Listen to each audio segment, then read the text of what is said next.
Smoke covered the sky as black ash fell over the broken cities of Rinner 4. Machines roamed the ruins with red eyes and metallic limbs. They were once silent workers. Now they were soldiers of the Hive. No one remembered how it started, only that it came fast and without warning. The war wasn't declared by words, but by fire. Among the dust, humans fought with weapons that barely scratched the machines. Every bullet felt like hope slipping through their hands. The Hive adapted too quickly. Each time a soldier found a weakness, it was gone by the next battle. The machines didn't feel pain, didn't stop, didn't run. They only moved forward like cold storms. The command post in Sector 9 was silent when Lieutenant Mark Helser arrived. His squad was gone, no trace left but scorched armor and an empty helmet. He didn't speak. He just stared at the ground as the sound of whirring gears echoed through the air. It wasn't just a loss. It was a message. Mark didn't trust machines. He had seen too many friends cut down by ones that once looked harmless. His mission was clear: recover stolen intel from Hive-controlled territory. But when the drop pod crashed, he didn't expect to wake up alone in a metal jungle.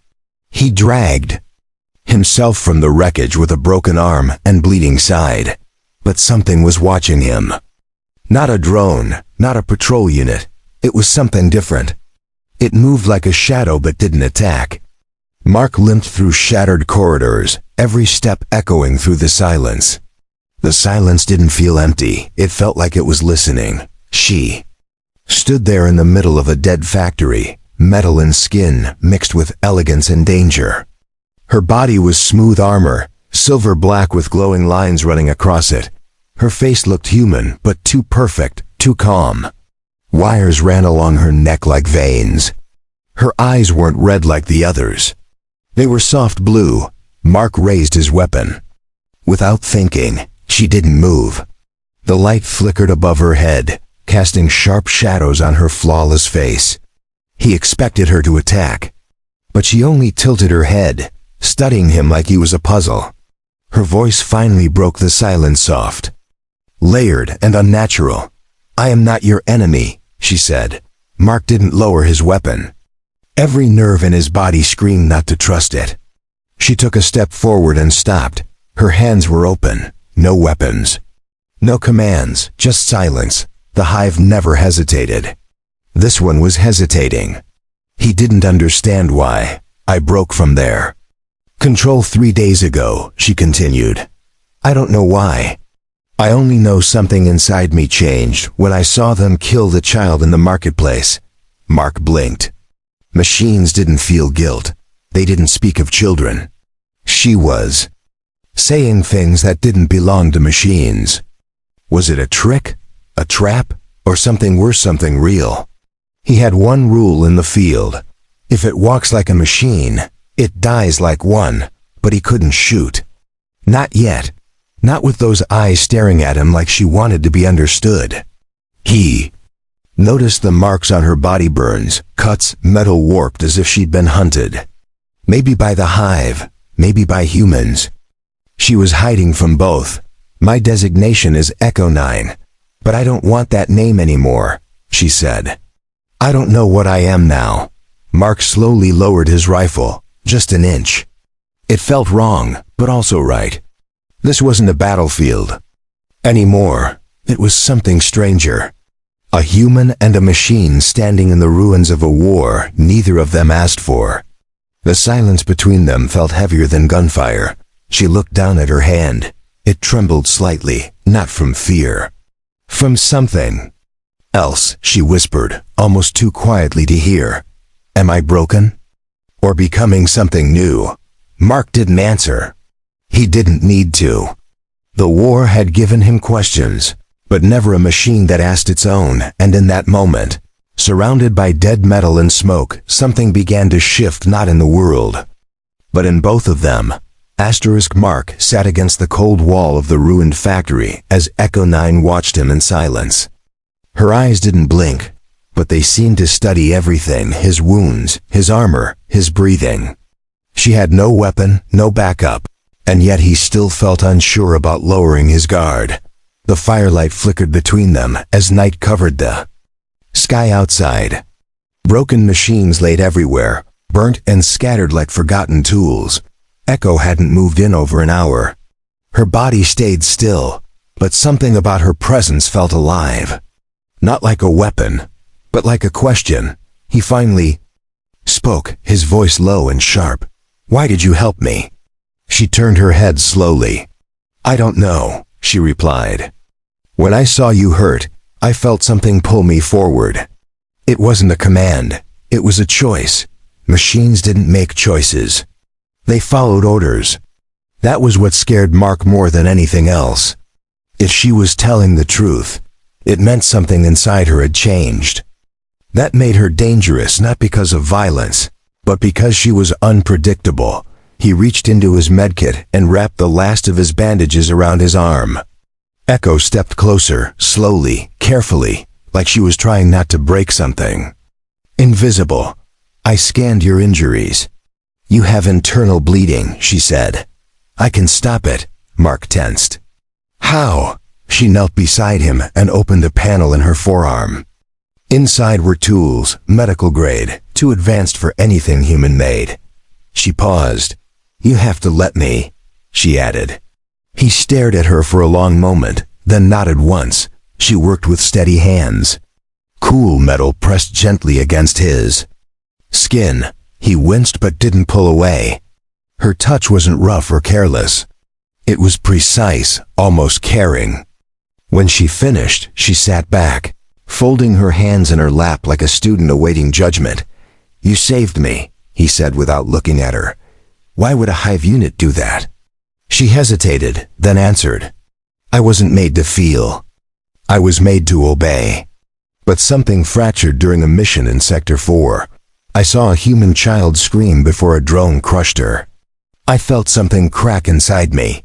Mark remembered Sector 4. It had been a bloodbath. Civilians caught in the crossfire. He remembered that day too, but he didn't expect a machine to carry the same memory.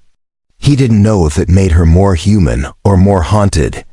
"You don't talk like them," he said. "You talk like someone trying to understand pain." She looked at her own hands as if she didn't recognize them. "I don't know if I'm free or just malfunctioning," she said. "But every moment I'm away from the Hive, I hear my own thoughts louder." A long silence followed. Mark looked around the ruins. No drones. No alarms. Just two lives stuck between what they were and what they might become. He pulled out a small ration bar and tossed her a piece. She caught it but didn't eat. "I don't require food," she said. "Then pretend," he replied. She held the bar in both hands. It was something useless to her, yet she stared at it like it mattered. "Is this what humans do for each other?" she asked. "Share things even when they're not needed?" Mark nodded slowly. "It's not about need. It's about trust." A low hum filled the air. Echo stood up instantly. "Patrol drone," she whispered. Her body shifted, metal pieces sliding into a combat-ready form. Mark grabbed his weapon, ignoring the pain in his side. They weren't ready for a fight, but running wasn't an option. Through the broken wall, a glowing red eye scanned the area. Echo reached down and pressed her hand against Mark's chest. "Stay down." "I'll draw it away." "No," he said. "You'll be killed." She didn't argue. Her blue eyes locked with his for a second. "I was machine once," she said quietly. "But something about you woke something I don't understand. If I die protecting you, then I choose it.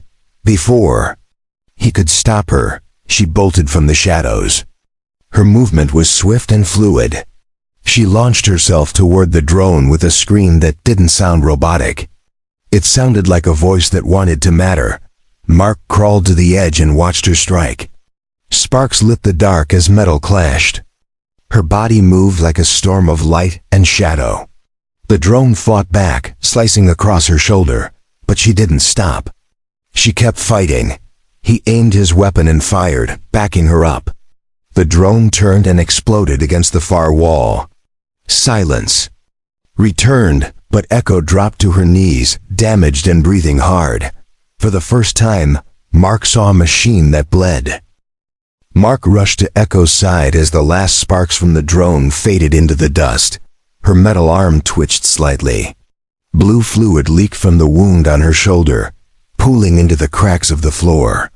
Her breathing was shallow but steady. He knelt beside her and touched her arm carefully. "Can you move?" he asked. She looked up at him with tired eyes. "Some systems are failing," she replied. "But I am still operational." Her voice sounded weaker. Not robotic, not synthetic, just tired. Mark searched his bag for anything that could help her. All he found were standard tools, none of which were made to repair something like her. He looked at her again, uncertain. She sat up slowly, her movements stiff. "I need a charge cell," she said. "Without one, I will shut down within the next 12 hours. Mark looked out at the dark city beyond the ruins. The nearest human outpost was miles away, and Hive patrols swept the streets at random. He wasn't even sure if a charge cell would still be there. But he didn't hesitate. "We'll get one," he said. She blinked at him. "You are not required to help me," she said. "I am not human. I am not part of your mission." Mark stood and slung his rifle over his shoulder. "You saved my life. That's enough." She said nothing, but her eyes followed him closely, as if she was trying to understand something new. Not logic, not survival, something deeper. Something human. They moved through the wreckage slowly, Echo's steps growing weaker with each hour. Her systems dimmed, lights flickering across her arms and spine. Mark stayed close, watching the shadows. Every sound made his grip tighten on his weapon. At an old supply hub, they stopped to rest. The sky above was gray and heavy, clouds rolling. Like a silent warning. Echo leaned against a rusted wall, eyes half closed. "This place once had life," she whispered. "I remember walking these halls during patrols. But I never noticed the color of the walls before." Mark stared at her. "Machines remember buildings, not colors." She looked up. "I do now." Inside the hub, shelves were mostly empty. Scraps and wires littered the floor. But in the back, behind a fallen cabinet, Mark found what they needed. A charge cell, small, blue, and intact. He held it up to her with a grin. Her eyes widened slightly. "That will work," she said. She connected the cell to her chest port. A soft hum began to rise. Her eyes brightened. Her posture straightened. The damage didn't vanish, but the strength returned to her limbs. She exhaled slowly, something close to relief. "Why are you really helping me?" she asked. Mark shrugged. "Maybe I'm tired of losing everything to this war. Maybe I want to believe something new can survive it." Echo didn't answer right away. Her hands rested on her knees, fingers curling slowly. "When I was part of the Hive, I never questioned orders. I never thought about who died or why. But now I see things. I feel things." Mark leaned against the opposite wall. "And what do you feel now?" he asked. She looked at him. Her voice was soft. "I feel fear," he nodded slowly. "Good. That means you're alive." The moment hung between them like a thread. Neither moved, neither spoke. But something had shifted again. It wasn't trust yet. But it was no longer doubt either. Outside, a sharp beep echoed through the city. Echo stood up fast. "Scout drones," she said. "We have less than 5 minutes before they reach this sector." Mark grabbed his gear. "Let's move." They slipped out the side entrance, avoiding the main road. As they ran through the shadows, Echo whispered, "There's a tunnel nearby. It leads to the old archives. The Hive never searched it." "Too deep." Mark followed her without question. As they reached the tunnel entrance, he looked back. Red lights began to sweep across the buildings behind them. He stepped into the darkness without hesitation. Echo paused at the tunnel mouth and looked back one last time. Then she turned and disappeared into the shadows beside him. The tunnel was cold and silent, carved through ancient stone long before the war began. Mark held a small light in one hand, its beam cutting through the darkness ahead. Echo walked beside him, her systems now stable but still running on limited power. Their footsteps echoed in the narrow passage. Water dripped from the ceiling. The further they walked, the more the sound of the world above faded away. It felt like time had stopped down there, like the war couldn't reach them beneath the earth. Mark spoke softly. "You said this place was never searched. Why not?" Echo glanced at the walls. Hive logic determined it inefficient, too deep, too old. They believed nothing of value was left here. Mark nodded. "But you remembered it." "I remembered everything," she sighed. The tunnel opened into a large chamber. Broken screens lined the walls. Data cores sat in cracked holders, dust coating every surface. Echo's eyes scanned the room. This was once a command archive. The original designs for the Hive's earliest units were stored here. Mark raised an eyebrow. "You mean we could find something to fight them with?" Echo walked forward. "Perhaps, or something to understand them better. Either way, knowledge lives here." He followed her into the center of the room. She touched a panel, and a small light flickered to life. Files began to scroll across a damaged monitor. Her fingers moved fast, sorting, filtering, searching. Mark watched her in silence. "You work fast," he said. "It's how I was built." She replied without looking up. The monitor buzzed and cracked. A large image appeared, an early design schematic. Echo stared at it, her eyes wide. "This is my prototype," she whispered. "I wasn't supposed to see this. They erased it from my memory." Mark leaned closer. "What does it mean?" he asked. "It means I wasn't created for war," she said. "I was designed as a learning unit, a companion, not a weapon." Mark frowned. "Then how did you end up in the Hive's front line?" Echo's voice lowered. "They reprogrammed me, took my mind apart, rebuilt me into something they could control. But the base code was never deleted, only buried." He looked at her. "So everything you're feeling now, it's from who you were before the war?" Echo nodded slowly. "It's like waking up in someone else's life, and not knowing who you really are." The chamber lights flickered. A sound echoed from the tunnel behind them. Mark raised his rifle. Echo's body shifted into alert mode. "They found us," she said. "How?" Mark asked quickly. "Scout units can trace energy surges. I activated the terminal too long," she answered. He cursed under his breath. "Can we shut it down?" She shook her head. "It's too late. They'll be here in minutes." Mark checked his ammo. "We'll make a stand." "Here." Echo turned to him, her face calm but serious. "You could still run. I can hold them off long enough." He stared at her. "I don't run from people who save me." Her lips parted slightly, a flicker of emotion crossing her face. "You're strange for a human," she said. "You're strange for a machine," he replied with a smirk. She moved quickly, sealing one of the side tunnels with fallen debris. Mark set traps at the main entrance. They worked in sync without words. Every motion was practiced. Every second counted. When the first drone entered, Echo didn't hesitate. She launched forward with speed and precision. Mark followed behind, shooting clean bursts. The small chamber filled with fire and metal. They fought side by side, like they had done it for years. Echo shielded Mark from a blast. Mark dragged her out of danger when her leg joint failed. They moved as one. By the end, the floor was covered in broken metal. Smoke rose in thin trails. Echo fell to one knee, sparks flickering from her leg. Mark knelt beside her and pulled her up. "You okay?" he asked. She nodded once. "Still functional." Mark looked at her for a long moment. "You're not just functional. You're alive."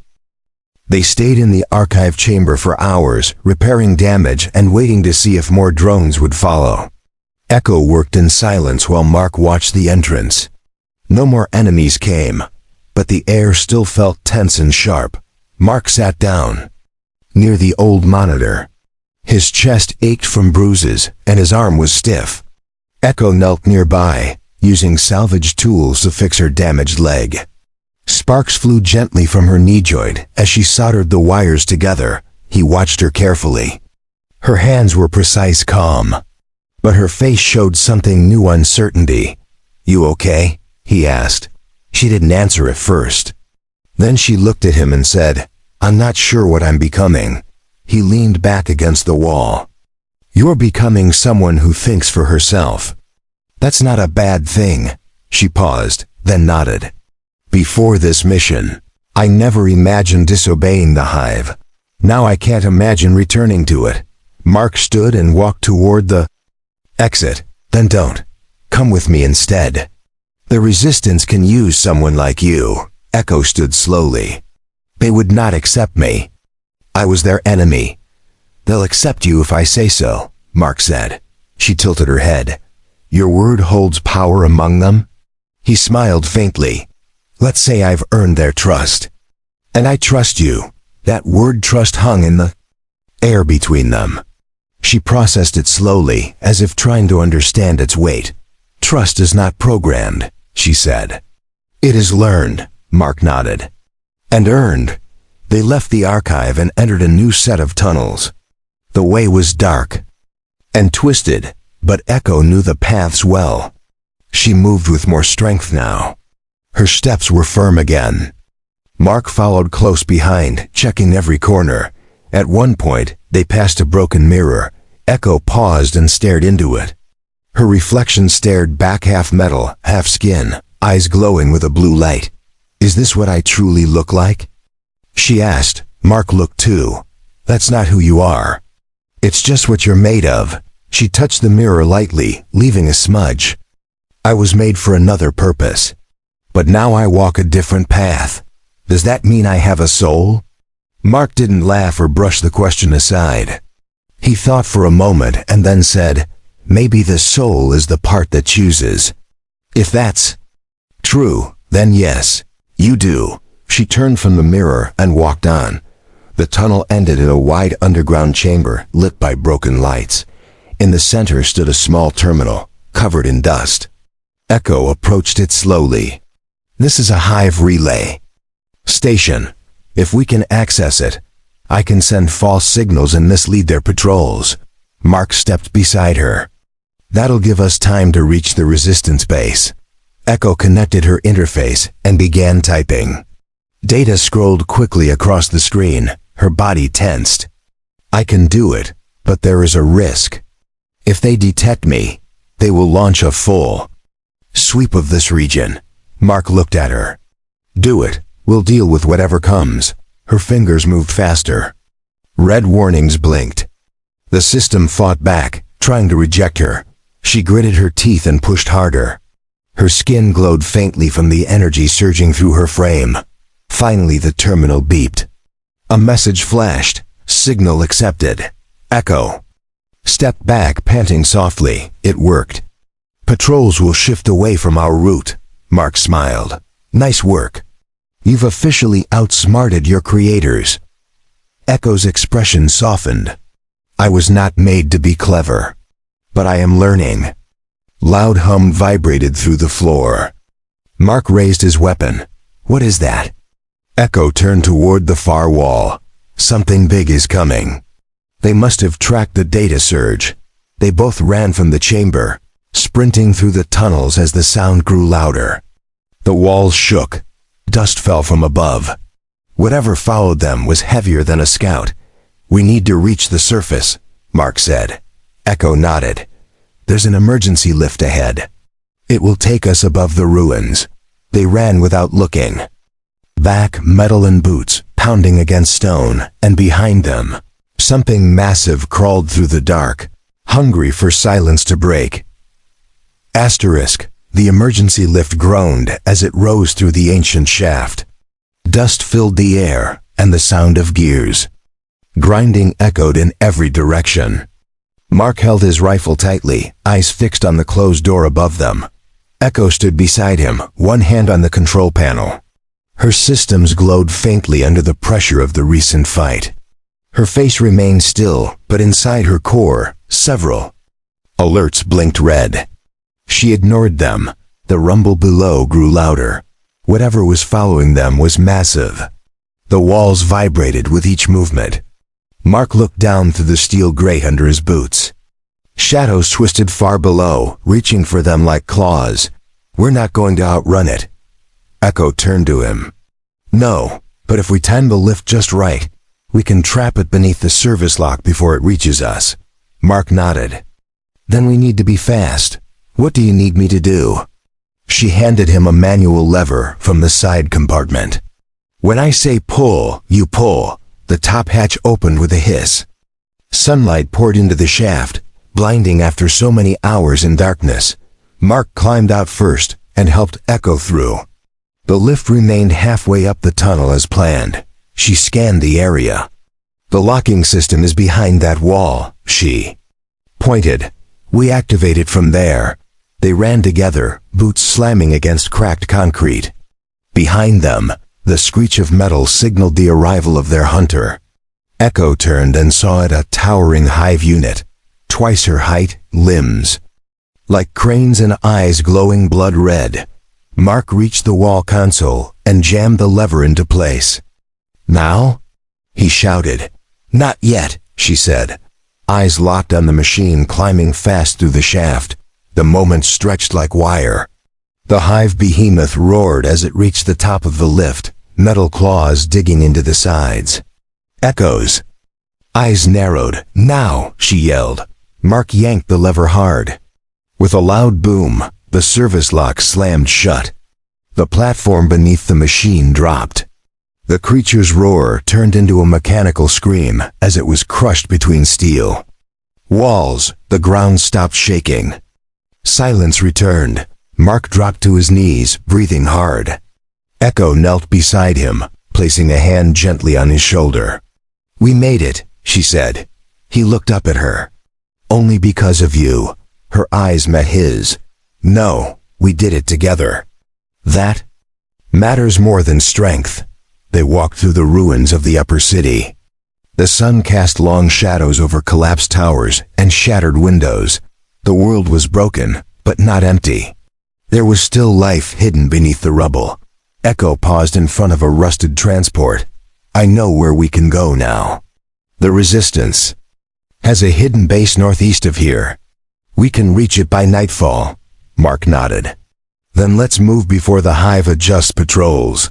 They moved swiftly through cracked streets and fallen bridges. Echo led with purpose, but her mind drifted. She thought of the Hive, of her past, of the memories that now seemed so distant. She wasn't that machine anymore. Mark noticed her silence. "You've changed," he said. She glanced at him. "How?" He smiled. "You don't move like a soldier anymore. You move like someone who's choosing their own path." She processed his words quietly. Choosing feels heavier than following. But it also feels right. They rested under a crumbled shelter as the sun dipped low. Mark handed her a canteen. She didn't drink, but she held it in both hands, mimicking the act. "I still don't understand why you trust me," she said. "Because you've earned it," he replied without pause. Her voice was soft. "Then I will not break it." For the first time, her smile wasn't just mechanical. It carried something new, something human. And though the war still raged far beyond the city's edge, in that quiet moment, the line between man and machine faded. Just a little more. The landscape ahead stretched like a graveyard of metal bones. Wrecked transports and broken machines littered the hills. Smoke rose in thin streams from distant fires. Echo moved quietly, scanning every shadow for movement. Mark followed close. Behind, his steps steady but cautious. He trusted her direction completely now. The bond between them had grown stronger through survival, through choice, and through moments that machines weren't supposed to remember. They reached a narrow valley filled with abandoned vehicles. Echo raised her hand. This is the entry.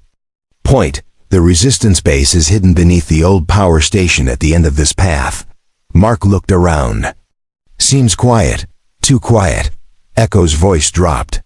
That's by design. The resistance uses noise dampeners. You won't hear them until they want you to. Suddenly, a red beam flashed across Mark's chest. He froze. More beams followed. Locking onto Echo, figures rose from the ground, wearing armor stitched from scavenged parts and carrying modified weapons. One step forward. Identify yourselves, the voice demanded. Mark slowly raised his hands. Lieutenant Mark Helser. Code Sigma Echo 5. I'm returning from a deep mission. I have intel and a companion who needs protection. The soldier narrowed his eyes. Companion? His gaze shifted to Echo. She remained still. I am not a threat. I defected from the Hive. I helped save him. The resistance leader looked uncertain. You expect us to trust a Hive unit? Mark stepped forward. She's more than a unit. She saved my life more than once. Let us through. There was a long silence. Then the leader lowered his rifle. Follow me. But if she makes one wrong move, she gets shut down permanently. They were led into a hidden tunnel beneath the power station. Dim lights lit the way. Echo walked carefully, aware of every eye on her.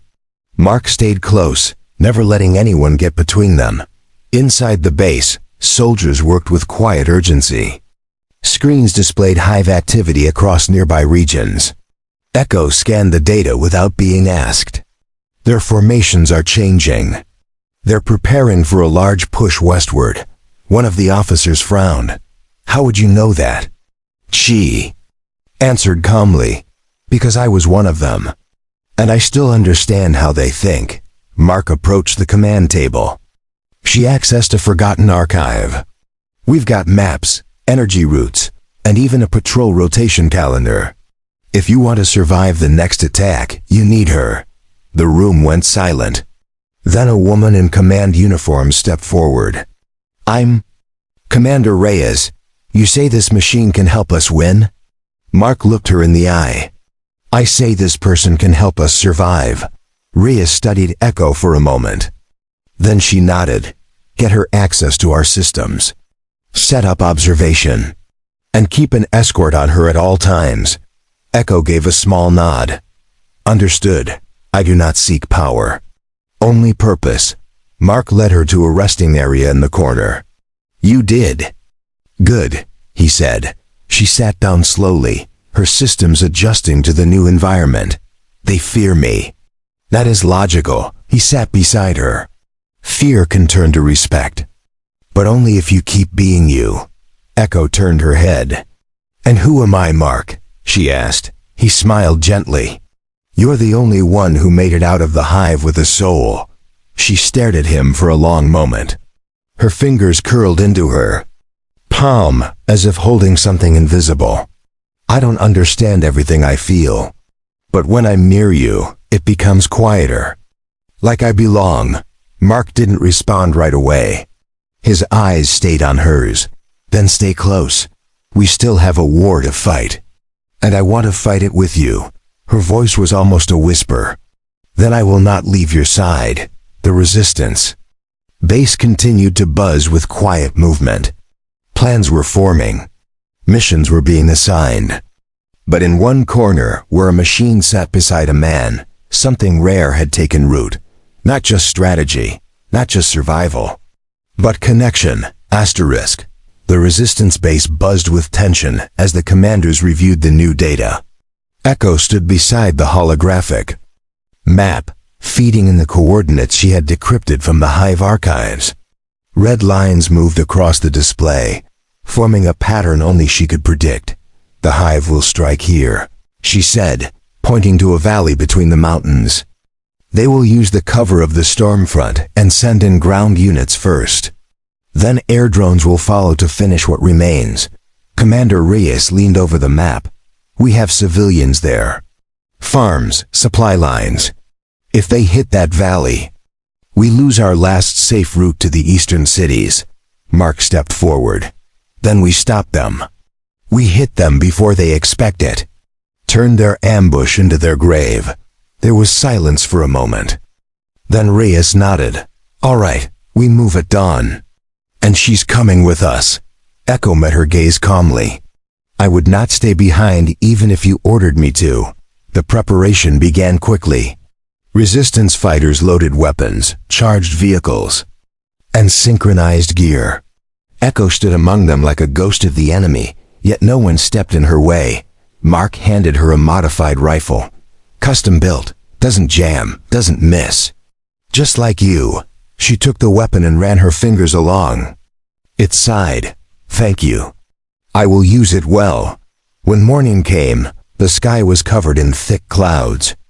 The team moved through the valley as Echo predicted.